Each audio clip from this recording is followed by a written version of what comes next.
Hello everyone welcome to school plus मोर आशा आपण माने समस्ते भलो थिबे। आज आमे एही वीडियो माध्यम रे आगामी एटी जोटे कि असिस्टेंट टीचर जोटे कि हमर जूनियर टीचर रेगुलर पोस्ट एवं ता सहित हमर सिटी ओटीईटी एवं स्पेशल ओटीईटी एवं ओएसटीईटी पई हमर ओडिया पेडागोजी क्वेश्चन 15 टा डिस्कशन करिबा जोटे कि आपण मानकर आगामी जहां भी किछि टीचिंग एग्जाम होना काहे कि सब टीचिंग एग्जाम पई बहुत हेल्पफुल हबो। चलंतु वीडियो स्टार्ट करिबा। ମୋ क्वेश्चन ଅଛି କହିଛି କେଉଁଟି ପିଲାର ଭାଷା ଶିକ୍ଷଣର ପ୍ରଥମ ଉତ୍ସ ଅଟେ? ହେଲା, ଅପସନ ଅଛି ବିଦ୍ୟାଳୟ, ଅପସନ ବି ପରିବାର, ଅପସନ ସି ସାଙ୍ଗସାଥି, ଅପସନ ଡି ପାଠ୍ୟପୁସ୍ତକ। ମାନେ ଏଠି ଆପଣମାନଙ୍କୁ କ୍वेଶ୍ଚନ ପଚାରିଛି କି ଗୋଟେ ପିଲା ଭାଷା ସେ ପ୍ରଥମେ କୋଉଠୁ ଶିଖିଥାଏ? ହେଲା, ତ କୁହନ୍ତୁ। ଦେଖନ୍ତୁ ଆମର ବିଦ୍ୟାଳୟ ସେ ପରେ ଯାଏ, ହେଲା, ସାଙ୍ଗସାଥି ମାନଙ୍କ ସହିତ ସେ ପରେ ମିଶିଥାଏ, ତାପରେ ପାଠ୍ୟପୁସ୍ତକ ମଧ୍ୟ ସେ ବିଦ୍ୟାଳୟକୁ ଗଲା ପରେ ସେ ପାଠ୍ୟପୁସ୍ତକ ପଢିଥାଏ। କିନ୍ତୁ ଦେଖନ୍ତୁ ଫାଷ୍ଟ ସେ କୋଉଠି ରହିଥାଏ? ପରିବାର ମଧ୍ୟରେ ରହିଥାଏ ଏବଂ ସେ ପରିବାରରେ ମଧ୍ୟ ପ୍ରଥମେ ସେ ମାନେ ଭାଷା ଶିକ୍ଷଣ ତାର ହୋଇଥାଏ ପରିବାର ମଧ୍ୟରେ। ହେଲା, ପରିବାରରେ ଯୋଉ ସବୁ ଲୋକମାନେ ଥାଆନ୍ତି ସେମାନଙ୍କ ସହିତ ସେ ଯେତେବେଳେ ସେ ଭାବର ଆଦାନ ପ୍ରଦାନ କରେ ସେତେବେଳେ ସେ ଭାଷା ଅଟୋମେଟିକାଲି ସେ ଶିଖିଥାଏ। ହେଲା, ତ ଅପସନ ବି ହେଇଯିବ ସଠିକ ଆନ୍ସର। ହେଲା, ଗୋଟେ ପିଲା ଭାଷା ସେ ପରିବାର ଠାରୁ ପ୍ରଥମେ ସେ ଶିକ୍ଷଣ କରିଥାଏ। ହେଲା, ପରବର୍ତ୍ତୀ କ୍ୱେଶ୍ଚନ କୁ ଯିବା। କହିଛି ପଠନ ଦକ୍ଷତାର ବିକାଶରେ ଛବି ପ୍ରଣାଳୀ କାହିଁକି ଆବଶ୍ୟକ? ହେଲା, ଆମର ପଠନ ଦକ୍ଷତା ବିକାଶ ଯଦି ଆମେ କରିବାକୁ ଚାହିଁବା ତେବେ ସେହି ବିକାଶରେ ଆମର ଛବି ପ୍ରଣାଳୀ ଟା ହେଲା ଆମର କଣ ପାଇଁ ଅଧିକ ଆବଶ୍ୟକ? ହେଲା, ସେ ଆପଣ ମାନଙ୍କୁ କ୍ୱେଶ୍ଚନ ପଚାରିଛି। ତ ଅପସନ ଅଛି ଛବି ଦେଖି ବର୍ଣ୍ଣର କ୍ରମ ଜାଣିପାରିବେ, ଅପସନ ବି ଅଛି ଛବି ଦେଖି ଶବ୍ଦ ଶବ୍ଦ ମଧ୍ୟରେ ପାର୍ଥକ୍ୟ ଜାଣିପାରିବେ, ନା ଅପସନ ସି ଅଛି ଶିକ୍ଷକଙ୍କ ବିନା ସହାୟତାରେ ପଢିପାରିବେ, ଅପସନ ଡି ଅଛି ଶିକ୍ଷକଙ୍କ ସହାୟତା ନେଇ ପଢିପାରିବେ। ତ ସଠିକ ଆନ୍ସର କଣ ହବ? ଆମର ଯଦି ଗୋଟେ ପିଲାର ପଠନ ଦକ୍ଷତା ଆମେ ମାନେ ତାର ମାନେ ବିକାଶ କରେଇବା ତେବେ ସେଥିରେ ଆମର ଛବି ପ୍ରଣାଳୀ କଣ ପାଇଁ ଅଧିକ ଆବଶ୍ୟକ ସେ ପଚାରିଛି। ହେଲା, ସଠିକ ଆନ୍ସର କଣ ହବ? ଯଦି ଆମେ ମାନେ ଛବି ପ୍ରଣାଳୀ ମାଧ୍ୟମରେ ପିଲାମାନଙ୍କୁ ପଢେଇବା, ସେମାନଙ୍କର ଯଦି ଆମେ ମାନେ ପଠନ ଦକ୍ଷତାକୁ ବିକାଶ କରେଇବା ତେବେ କଣ ହବ ନା ସେ ଶିକ୍ଷକଙ୍କ ବିନା ସହାୟତାରେ ସେ ପଢିପାରିବ। ହେଲା, ତ ଅପସନ ସି ହେଇଯିବ ସଠିକ ଆନ୍ସର। ହେଲା, ତ ପରବର୍ତ୍ତୀ ଆମେ କ୍ୱେଶ୍ଚନ କୁ ଯିବା। କାରଣ ଆମେ ମାନେ ଏଇ ଭିଡିଓ ମାଧ୍ୟମରେ କେବଳ ଓଡିଆର ପେଡାଗୋଜି କ୍ୱେଶ୍ଚନ କରିବା, ଆଉ ଗୋଟେ ଭିଡିଓରେ ବା ନେକ୍ସଟ ଭିଡିଓରେ ଆମେ ମାନେ ଓଡିଆର ଗ୍ରାମାର କ୍ୱେଶ୍ଚନ କରିବା। ହେଲା, ବ୍ୟସ୍ତ ହେବାର କିଛି ନାହିଁ। ତ ପରବର୍ତ୍ତୀ କ୍ୱେଶ୍ଚନ କହିଛି ଯେପରି ସଂସାରରୁ ସାଂସାରିକ ଠିକ ସେହିପରି ନୀତିରୁ କଣ ହେବ? ଏହା ଗୋଟେ କି ପ୍ରକାରର ପ୍ରଶ୍ନ ଅଟେ? ନୀତିରୁ କଣ ହବ ମତେ ଆପଣ ମାନେ କମେଣ୍ଟରେ ଜଣେଇବେ। ହେଲା, ସହଜ କ୍ୱେଶ୍ଚନ କିନ୍ତୁ ଏଠି ଆପଣ ମାନଙ୍କୁ ପଚାରୁଛି ଏଟା ଗୋଟେ କୋଉ ଟାଇପ ର କ୍ୱେଶ୍ଚନ। ହେଲା, ତ ଅପସନ ଅଛି ପୁନଃ ସଜ୍ଜୀକରଣ, ଅପସନ ବି ଅଛି ସତ୍ୟାସତ୍ୟ ପ୍ରଶ୍ନ, ଅପସନ ସି ଅଛି ବର୍ଗୀକରଣ ମୂଳକ ପ୍ରଶ୍ନ, ଅପସନ ଡି ଅଛି ଦୃଷ୍ଟାନ୍ତ ମୂଳକ ପ୍ରଶ୍ନ। ଦେଖନ୍ତୁ ଏଠି ଆପଣ ମାନଙ୍କୁ କୌଣସି ଗୋଟେ ବି ସଜେଇବା ପାଇଁ ଦେଇନି, ମାନେ ଗୋଟେ ପରେ ଗୋଟେକୁ ସଜେଇବା ପାଇଁ ସେ ଦେଇନି, ସେଥିପାଇଁ ଆମର ଅପସନ ଏଟା ହବ ନାହିଁ, ପୁନଃ ସଜ୍ଜୀକରଣ ହବ ନାହିଁ। ଆଉ ଆପଣ ମାନଙ୍କୁ ଏଠି ସତ କୋଉଟା ମିଛ କୋଉଟା ଫଲ୍ସ ଟ୍ରୁ କ୍ୱେଶ୍ଚନ ଆପଣ ମାନଙ୍କୁ ଏଠି ପଚାରିନି, ତ ସେଥିପାଇଁ ଏଟା ଅପସନ ବି ମଧ୍ୟ ହବ ନାହିଁ। ତାପରେ ଏଠି କହିଛି ଆପଣ ମାନଙ୍କୁ ବର୍ଗୀକରଣ ମୂଳକ ପ୍ରଶ୍ନ, ମାନେ ଏଠି ଆପଣ ମାନଙ୍କୁ କୌଣସି ବି ଗୋଟେ ବର୍ଗୀକରଣ କରିବା ପାଇଁ ସେ ଦେଇନାହିଁ, ସେଥିପାଇଁ ଅପସନ ସି ମଧ୍ୟ ହବ ନାହିଁ। କଣ ହବ ତାହେଲେ? ତାହେଲେ କଣ ହବ ନା ଅପସନ ଡି ଗୋଟେ ତ ବଳିଲା, ତ ଅପସନ ସି ସରି ଡି ହେଇଯିବ ସଠିକ ଆନ୍ସର। ହେଲା, ଦୃଷ୍ଟାନ୍ତ ମୂଳକ ପ୍ରଶ୍ନ ହେଇଯିବ ସଠିକ ଆନ୍ସର। ହେଲା, ତ ସେଇପରି ଭାବରେ ପରବର୍ତ୍ତୀ ଆମେ କ୍ୱେଶ୍ଚନ କୁ ଯିବା। ପରବର୍ତ୍ତୀ କ୍ୱେଶ୍ଚନ ଆପଣ ମାନଙ୍କୁ ଏଠି ପଚାରିଛି 39 ନମ୍ବର କ୍ୱେଶ୍ଚନ। କହିଛି କେଉଁଟି ଗଦ୍ୟ ଶିକ୍ଷାଦାନ ଶିକ୍ଷଣ ପ୍ରକ୍ରିୟା ନିମନ୍ତେ ଜରୁରୀ? ହେଲା, ଆମର ଚାରିଟାଙ୍କ ଅପସନ ମଧ୍ୟରୁ ଆମର କୋଉଟା ଯୋଉଟା କି ଗଦ୍ୟ ଶିକ୍ଷାଦାନ ଶିକ୍ଷଣ ପଦ୍ଧତି ପାଇଁ ବହୁତ ଜରୁରୀ? ହେଲା, ତ ଅପସନ ଅଛି ଫାଷ୍ଟ ଶିକ୍ଷକଙ୍କ ଆଦର୍ଶ ଆବୃତ୍ତି ଆମର ଗଦ୍ୟ ଶିକ୍ଷାଦାନରେ ଅଛି କି ନାହିଁ ମତେ କୁହନ୍ତୁ। ତାପରେ ଅଛି ଅପସନ ବି ଶିକ୍ଷାର୍ଥୀଙ୍କ ରସାନୁ ସାରିଣୀ ଆବୃତ୍ତି, ତାପରେ ଅଛି ଭାବ ଉନ୍ମୋଚନ ବା ରସୋପଲବ୍ଧି, ତାପରେ ଅଛି ଅପସନ ଡି ଯେଟା କି ଶବ୍ଦାର୍ଥ ବୋଧ ଓ ଶବ୍ଦାନୁଶୀଳନ। ଦେଖନ୍ତୁ ଆମର ଅପସନ ଏ, ଅପସନ ବି, ଅପସନ ସି ତିନିଟାଙ୍କ ଆମର କୋଉଥିରେ ଅଛି ନା ପଦ୍ୟରେ ଅଛି। ହେଲା, ପଦ୍ୟ ଶିକ୍ଷାଦାନ ସମୟରେ ଆମର ଏରା ସବୁ ଦରକାର, କିନ୍ତୁ ଦେଖନ୍ତୁ ଆମର ଗୋଟେ ଯୋଉଟା କି ଶବ୍ଦାର୍ଥ ବୋଧ ବା ଶବ୍ଦାନୁଶୀଳନ, ଏଇଟା ଆମର କଣ ଆମର କେବଳ ଗଦ୍ୟ ଶିକ୍ଷାଦାନ ପଦ୍ଧତିରେ ଦରକାର ହେଲା, ତା ମାନେ ପଦ୍ୟରେ ହୋଇନଥାଏ। ବୁଝିପାରିଲେ? ଏଇଟା ହିଁ ଡିଫରେନ୍ସ ହେଲା। ଏ ଡିଫରେନ୍ସ ଟା ଜାଣନ୍ତୁ, ଏଇଟା ହିଁ କ୍ୱେଶ୍ଚିନ୍ ଆପଣମାନଙ୍କୁ ଜେଟିରେ ମଧ୍ୟ ପଚାରିବ ହେଲା।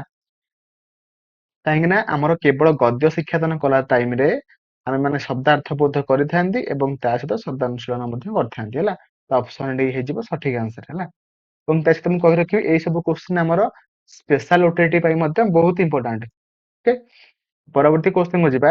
ପରବର୍ତ୍ତୀ କ୍ୱେଶ୍ଚିନ୍ କହିଛି, ନିମ୍ନଲିଖିତ ମଧ୍ୟରୁ ଶିକ୍ଷାର୍ଥୀ ପଠନ ଦକ୍ଷତା ବୃଦ୍ଧି ନିମନ୍ତେ କେଉଁଟି କ୍ରମ ଠିକ? ଯଦି ଗୋଟେ ପିଲାର ପଠନ ଦକ୍ଷତା ବୃଦ୍ଧି ହେବ, ତେବେ ସେ କେଉଁ ପଦ୍ଧତି ବା କେଉଁ ପ୍ରୋସେସରେ ବା କୋଉ ସିରିଏଲରେ ପଢିଲେ ସେ ଠିକ ଭାବରେ ତାର ବିକାଶ ହେଇପାରିବ ହେଲା। ତାର ପଠନ ଦକ୍ଷତା ଠିକ ଭାବରେ ବିକାଶ ହୋଇପାରିବ କୋଉ ପ୍ରୋସେସ ସେ ପଢିଲେ। ତ ଫାଷ୍ଟ ଅପସନ ଅଛି ଛବି ପଠନ ଫାଷ୍ଟ କରିବ, ତାପରେ କହିଛି ଅକ୍ଷର ପଠନ, ତାପରେ ବାକ୍ୟ ପଠନ, ତାପରେ କହିଛି ଅନୁଚ୍ଛେଦ ପଠନ।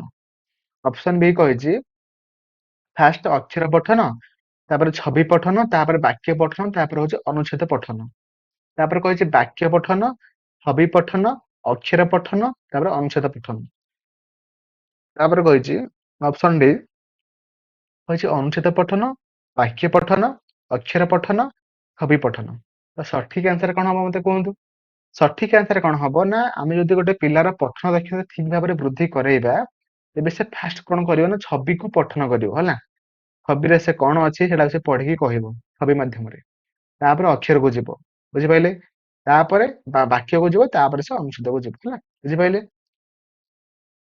ଲୋ ଲେବୁଲ ସେ ହାଇ ଲେବୁଲକୁ ଯିବ। ଅପସନ ଏ ହେଇଯିବ ସଠିକ ଆନ୍ସର। ମୋର ଆଶା ଆପଣ ମାନେ ସବୁ କ୍ୱେଶ୍ଚିନ କୁ ଠିକ ଭାବରେ ବୁଝିପାରୁଥିବେ। ଯଦି ବି ବୁଝିପାରୁନାହାନ୍ତି ମତେ ଟିକେ କମେଣ୍ଟରେ ଜଣେଇବେ, କୋଉଠି ଆପଣ ମାନଙ୍କର କମି ରହୁଛି ମୁଁ ବି କହିଦେବି ହେଲା। ଏବଂ ଯଦି ମୋର ବି କିଛି କମି ଥିବ ମୁଁ ମଧ୍ୟ ଏଟାକୁ ରେକ୍ଟିଫାଏ କରିବି ନେକ୍ସଟ ଭିଡିଓରେ ହେଲା। ତ ମତେ କୁହନ୍ତୁ, କମେଣ୍ଟରେ ଲେଖନ୍ତୁ ବୁଝିପାରୁଛନ୍ତି କି ନାହିଁ।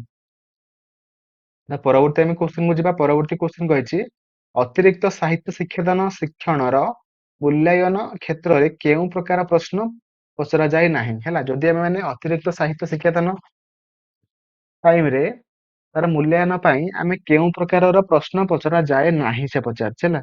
ତ ଅପସନ ଅଛି ଫାଷ୍ଟ ଶବ୍ଦକୁ ବ୍ୟବହାର କରି ବାକ୍ୟ ଗଠନ କରିବା, ତାପରେ କହିଛି ସାରଗତ ସମ୍ବଳିତ, ନା ନୀତି ବାଣୀ ସମ୍ବଳିତ, ନା ମୂଲ୍ୟବୋଧ ସମ୍ବଳିତ। ତ କୁହନ୍ତୁ କୋଉଟା ପଚରା ଯାଏ ନାହିଁ ସେ ପଚାରିଛି ହେଲା। ଏଇଟା ଆପଣ ମାନେ ଟିକେ ମୁଣ୍ଡରେ ରଖିବେ।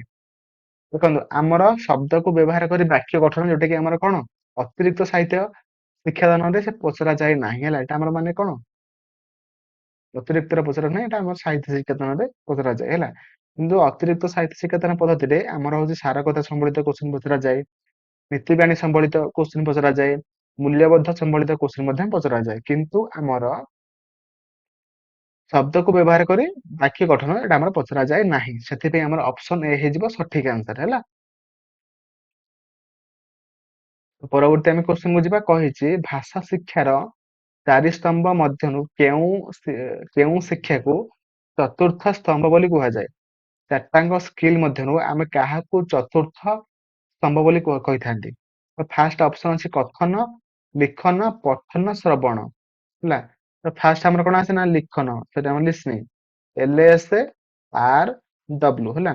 Listening, speaking, reading, writing. ତ ଆମର ଲାଷ୍ଟରେ କୋଉଟା ଆସିଲା ନା ରାଇଟିଂ। ସେଥିପାଇଁ ଆମର ଅପସନ ବି ହେଇଯିବ ସଠିକ ଆନ୍ସର ହେଲା ଲିଖନ। ଲିଖନ ହଉଛି ଆମର ଚତୁର୍ଥ ସ୍ତମ୍ଭ ହେଲା। ତ ଏଠି ପରବର୍ତ୍ତୀ କ୍ୱେଶ୍ଚିନ୍ ପଚାରିଛି, କହିଛି ସର୍ଜନାତ୍ମକ ଲିଖନ ଦକ୍ଷତାର ବିକାଶ ନିମନ୍ତେ କେଉଁଟି ଯଥାର୍ଥ? ମାନେ ଆପଣ ମାନଙ୍କର ଯୋଉ କ୍ରିଏଟିଭ ରାଇଟିଂ ଯଦି ଆମେ ମାନେ ଗୋଟେ ପିଲା କେମିତି କରିବ, ସେଇ ଯୋଉ ଆମର ଯୋଉ ଦକ୍ଷତାଟାକୁ ସେ କେମିତି ବିକାଶ କରିବା, ଆମେ ମାନେ କେମିତି ତାର ବିକାଶ କରେଇବା କେମିତି, ସେଟା ସେ ଆପଣ ମାନଙ୍କୁ କ୍ୱେଶ୍ଚିନ୍ ପଚାରିଛି ହେଲା। ଫାଷ୍ଟ ଅପସନ ଅଛି ଚିତ୍ର ଦେଖି ଗପ ଲେଖିବା ପାଇଁ ଆମେ କହିବା, ନା ଶ୍ରୁତ ଲିଖନ କରେଇବା। ଶ୍ରୁତ ଲିଖନ ମାନେ କଣ ନା ଆମେ ମାନେ ଶୁଣିକି ଲେଖିବାଟା ଶ୍ରୁତ ଲିଖନ। ଯଦି ଆମେ ଗୋଟେ ପିଲାକୁ କହିବା କି ତୁ ଶ୍ରୁତ ଲିଖନ କର, ମାନେ ସେ ଶୁଣିକି ଲେଖିବ, ତାର ମାନେ କଣ ମାନେ କ୍ରିଏଟିଭ ରାଇଟିଂ ତାର ହେଇପାରିବ କି ହେଇପାରିବ ନାହିଁ ହେଲା। ତାପରେ ଆସିଲା ଦୃଷ୍ଟ ଲିଖନ, ମାନେ ଦେଖି ଲେଖିବାଟା। ଦେଖି ଲେଖିଲେ କଣ ମାନେ ତାର କ୍ରିଏଟିଭ ରାଇଟିଂ ହେଇପାରିବ କି ହେଇପାରିବ ନାହିଁ।